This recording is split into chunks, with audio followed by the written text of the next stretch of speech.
નમસ્કાર મિત્રો, આજે આપણે ફાર્મર રજિસ્ટ્રેશન કેવી રીતે કરી શકાય, ક્યાં આગળથી કરી શકાય અને કયા કયા ડોક્યુમેન્ટ જોઈએ એના માટેની સંપૂર્ણ માહિતી આ વિડીયોના માધ્યમથી આપીશું.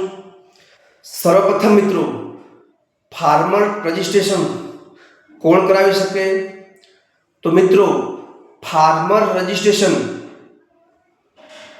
જો આપનું જમીનમાં નામ હોય તો એક ખેડૂત ખાતેદાર ફાર્મર રજિસ્ટ્રેશન કરાવી શકે છે. ફાર્મર રજિસ્ટ્રેશન કરાવવાથી કઈ કઈ યોજનાનો લાભ મળે છે?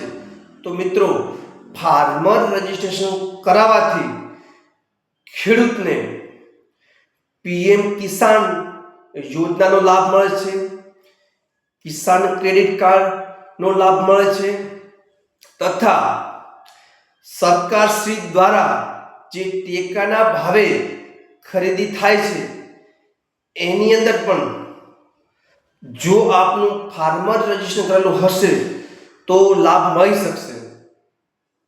ફાર્મર રજિસ્ટ્રેશન કરાવવા માટે કયા કયા ડોક્યુમેન્ટ જોઈએ? તો મિત્રો, ફાર્મર રજિસ્ટ્રેશન કરાવવા માટે ડોક્યુમેન્ટની અંદર જે ખેડૂત ખાતેદારનું જમીનની અંદર નામ છે એ ખેડૂતનું આધાર કાર્ડ તથા મોબાઈલ નંબર અને 8ની નકલ, આ 3 પુરાવાના આધારે આપ સરળતાથી ફાર્મર રજિસ્ટ્રેશન કરાવી શકો છો. હવે મિત્રો, ફાર્મર રજિસ્ટ્રેશન ક્યાં આગળથી કરાવી શકાય?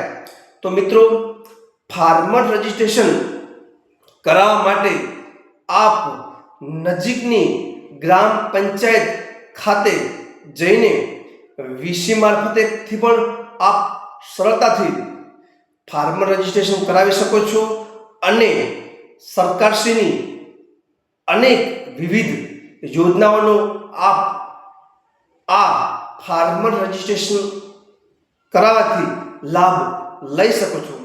મિત્રો, સરકારશ્રીની અનેક યોજનાઓ તથા વિડીયો જોવા માટે મારી ચેનલને લાઈક કરો, શેર કરો અને સબસ્ક્રાઈબ કરો. ધન્યવાદ.